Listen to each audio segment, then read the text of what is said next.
Hey everybody, Coach here. Welcome to our channel this week. This week we're discussing a slightly different look at landscaping, and we're talking about compatibility. Compatibility within the landscape itself, and we're going to explain that in depth. As in so many other facets of our busy, hectic, messed up world, compatibility is, I'm not sure it's the norm anymore. But in the landscape world, compatibility is a cost savings effort, a maintenance reduction effort, and I will explain all that. And if you stick to the end of the video, I will very much appreciate it. Drop me a like and maybe consider subscribing. You will learn a lot here every single week. And don't forget the plan of the week that I do every single week as well. Hey, let's get going. Glad you're here. Hey, I'm Matt. You can call me Coach. Every Friday, I bring with me landscape DIY education, concepts and theories, ideas and solutions, so you guys can go out and tackle a landscape project yourself, get professional results, save a whole lot of money in the process, and in this day and age, be a lot more self-reliant.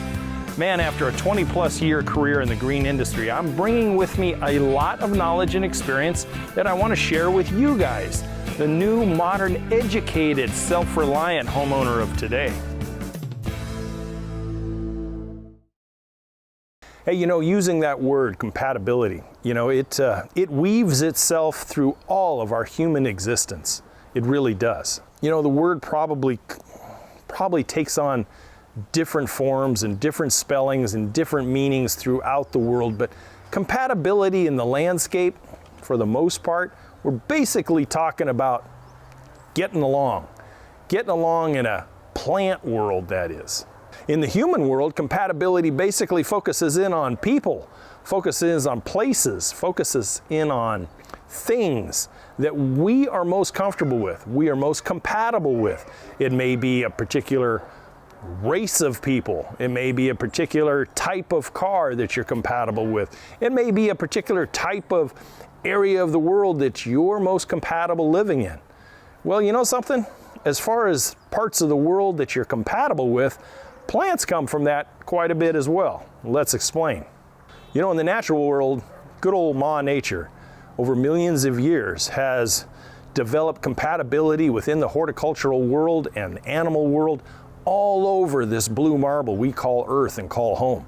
You know, for instance, you know, she was kind of a trial and error girl depending on the cycle of the Earth at the time. Now, for instance, compatibility, we don't have, at least any longer, there was at one time, we don't have palm trees growing in Alaska. Much like most species of plants, they don't grow and they don't thrive in places they were not meant to be. And it is up to us as the homeowners out there to make sure we know what we're getting, where we're placing it, and is it compatible with everything around? Not just other plants, but also the environment you're putting it in. So breaking down landscape compatibility, let's break it down into two sections. Easy to understand, easy bites to take.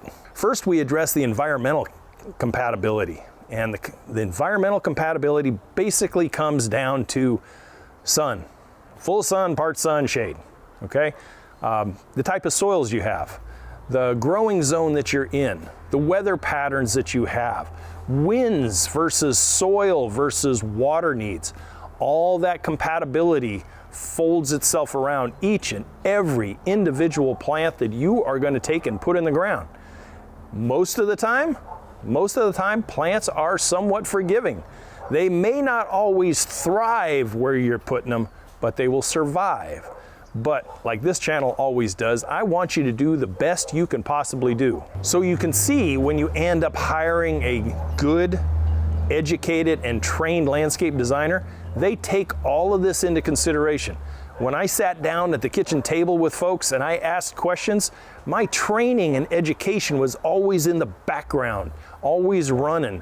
And then when they took me outside and they said, this is our yard and this is what we have and we would like to change and blah, blah, blah, all of that stuff in the background was running. You know, they're talking about, we like these plants, we want to do this is our lifestyle, et cetera, et cetera. And what I had to do, what my job was, and any good designer worth their salt, they're going to take all that talk, and then all the totality of the project area and boil it down into a compatible, presentable, thrivable type of landscape design. This is the challenge I'm throwing at you guys now, and it is not impossible. You know, you watch this channel long enough, you will have pretty much a landscape designer certificate around your head with all the stuff that I throw out there every single week. So back to the environmental. Sun, shade, growing zone, soils, wind, snow, excessive rains, no rain at all. All of these compatibilities is going to allow you to go out and say, I can use these plants, but I can't use those plants, at least not on that side of the house. Maybe on that side of the house, I need to use these plants. This is another check the box thing where you're going to go to your local nursery and you're going to take a sketch, take a design that you've created. Maybe you don't have the plants labeled yet, but you at least have a rosetta on your design showing which way is north. So a nursery person worth their salt is going to be able to sit down with you and go, okay, this is the north side of the house, Mr. Smith. I think you can use plants that are going to fulfill this need. So maybe these that you have showing near the foundation and these in front of those plants, you might want to think about these choices. And they're going to give it to you in a compatible format. You're not going to have prickly pear cactus and rhododendron.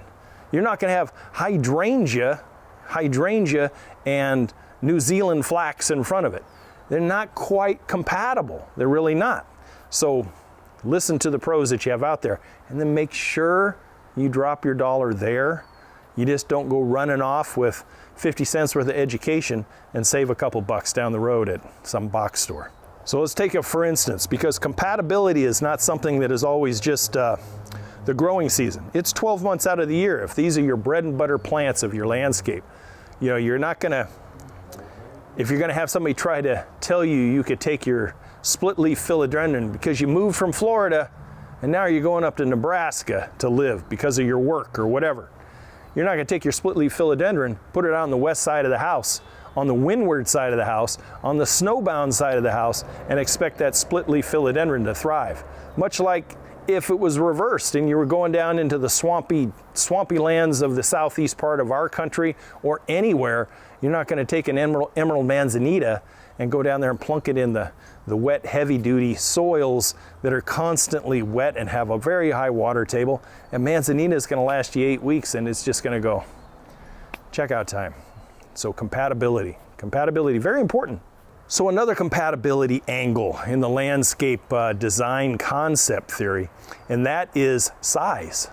You know, you hear the old chuckles about size matters and all this kind of stuff, but it really does when you're placing plant material in your landscape project. And when I talk about size, I talk about size of area that you have versus the plants that you're selecting and how are they compatible in the long term. Everything looks great when you first put it in the ground. You could not, to the layman's eye, you could not figure out, yeah, you shouldn't have put that redwood right next to the house. But it looks good right now. But 10 years from now, So we're not looking for plants that are going to grossly overgrow the foundation bed or the fence bed of what you have. Some people have gargantuan yards, and I have seen them. Lucky for them. It's going to cost a little bit more than some of the smaller yards, like the one I'm in right now, but it's going to give you a little bit of fudge factor. Now you get into smaller yards, you'll end up with a lot more maintenance if you select the wrong plants. They will overgrow, so now you're constantly having to hedge and shear and prune back and force that plant that wants to be 12 by 12 and you've put it in a 4-foot deep bed, and now it wants to come flying out looking for light and overhanging your walkway, and you're forever butchering it, and it just doesn't look good any longer. So consider compatible options, like maybe there's a dwarf version of the plant you want. Maybe there's other plants with some professional assistance that you can get that will fit in there, give you relatively the same look, and yet you won't end up having to go out there every month, you know, with a head shear just to keep it fitting. Other compatibility issues is when you have foundation beds and you're deciding to tier that bed out. And when I say tier, higher in the back, lower in the front. And oftentimes we will make a wrong decision as far as two different kinds of plants. One is slow growing, one is very fast growing and aggressive. And oftentimes I've seen where the aggressive fast grower goes sky high and it starts overhanging that smaller, slower growing one, eventually taking all the food, all the water, and basically just kind of bullying that other plant right out of the natural existence in that bed. And the smaller plant just goes, what did I say? See you later, okay? I'm checking out. I don't have any sunshine, I hardly get any of the water, and I don't have any food because this big bastard right here is overgrowing everything. Good selection, homeowner, see ya. And there's where your cost savings is. Now all of a sudden, that beautiful, smaller, dwarf frontal plant in that bed, you just wasted all your money on it. You know, so a cost savings comes in really important when it comes to compatibility of the space that you have for now. Here's another example.